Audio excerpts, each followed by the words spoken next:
तो अब यहाँ पे जो मेन दिल था, यानी कि जो मेन हार्ट था, वो तो हम कर चुके हैं, Thevenin's theorem and Norton's theorem. ठीक है, सबसे ज़्यादा इंपॉर्टेंट तो यही दो चीज़ें हैं, इससे ज़्यादा इंपॉर्टेंट कुछ भी नहीं है। बट फिर भी तीन theorems as a theoretical proof important है। इन पे बीएससी में कभी सम्स नहीं आते, बीएससी में प्रोबेबिलिटी नहीं होती है, इंजीनियरिंग में होता है थोड़ा, गेट एग्जाम में होता है, जैम एग्जाम में होता है। बीएससी, प्योर बीएससी में तो इनके प्रूफ्स ही पूछे जाते हैं। सो क्या है तीन थ्योरम? एक है सुपरपोजिशन थ्योरम, जो कि आपने पूरी फिजिक्स में बहुत बार पढ़ा होगा। दूसरा है रेसिप्रोसिटी थ्योरम, वो भी पूरी फिजिक्स में आपने इसी कोर्स में दूसरी बार आ रहा है। एंड तीसरा है अपना मैक्सिमम पावर ट्रांसफर थ्योरम। सो चलिए स्टार्ट करते हैं।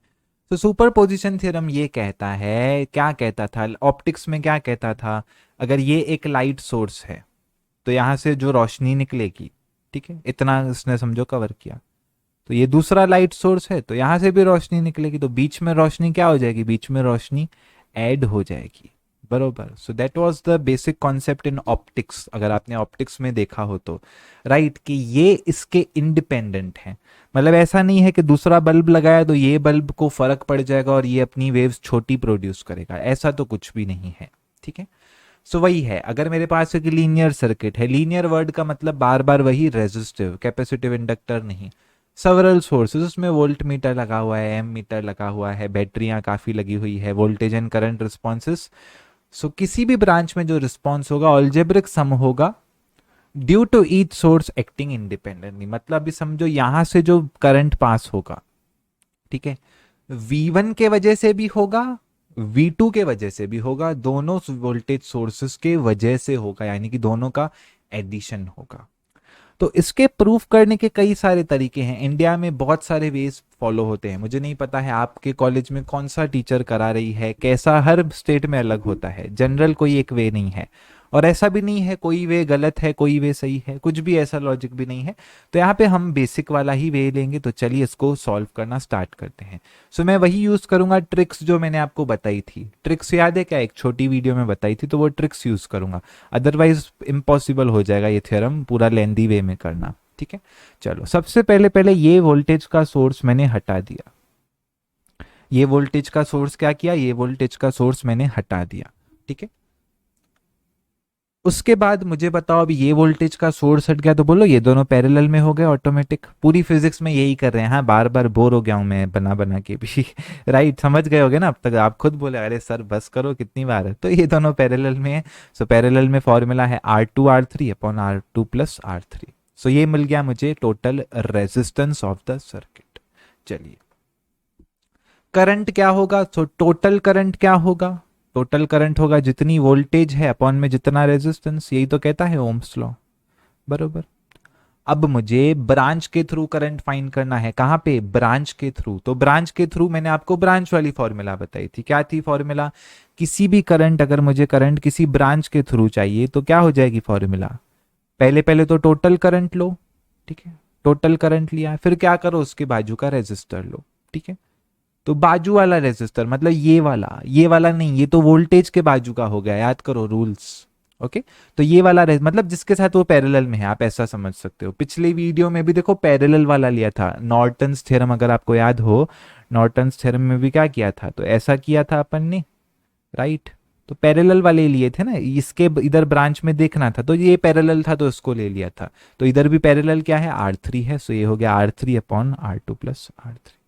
मतलब उसी ब्रांच वाला रेजिस्टर नहीं आना चाहिए, एटलीस्ट ऊपर R2 नहीं आना चाहिए, R2 ऊपर नहीं आना चाहिए, तो क्या बचा, R3 ऑप्शन बचा ना।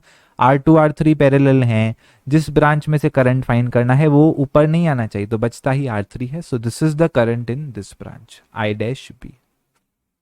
चलिए वहां से वोल्टेज को घटा दो, अब वोल्टेज इधर लगा दो, मतलब इधर तो लगी ही हुई थी ना पहले, जस्ट अभी अपन ने क्या कर दिया, ये वाली यहां से रिमूव कर दी, ये वाली रिमूव कर दी तो वो वाली ऑटोमेटिकली वहां पे है। अब रेजिस्टेंस बोलो तो अभी ये दोनों पैरेलल में हो गए, R1+R2, राइट, तो इन पे पैरेलल की फॉर्मूला, ये सीरीज में हो गया। वापस से टोटल करंट किसके बराबर, जो टोटल वोल्टेज है डिवाइड में R टोटल जितना भी मेरा आया है।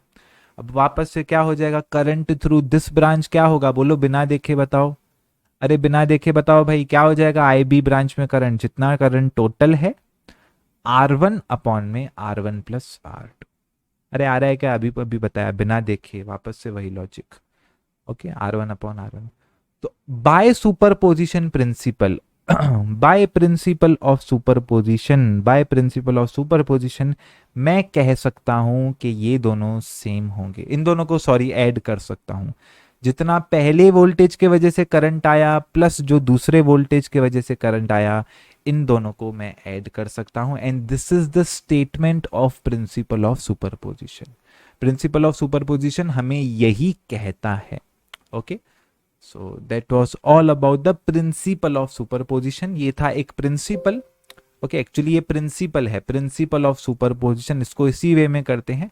आगे के दो थ्योरम्स हैं, तो वो थ्योरम्स को प्रूफ करना पड़ेगा, ठीक है। बट सुपरपोजिशन प्रिंसिपल में हम स्टेटमेंट लिखते हैं। आपने सुना होगा फिजिक्स में नाम प्रिंसिपल ऑफ सुपरपोजिशन। तो प्रिंसिपल ऑफ सुपरपोजिशन में हमको ये ज्यादा इंपॉर्टेंट है। ओके, ये करंट दोनों का एडअप हो जाएगा, ठीक है। सो मिलते हैं रेसिप्रोसिटी थ्योरम में। अरे एक मिनट, देख लिए, पसंद आया वीडियो?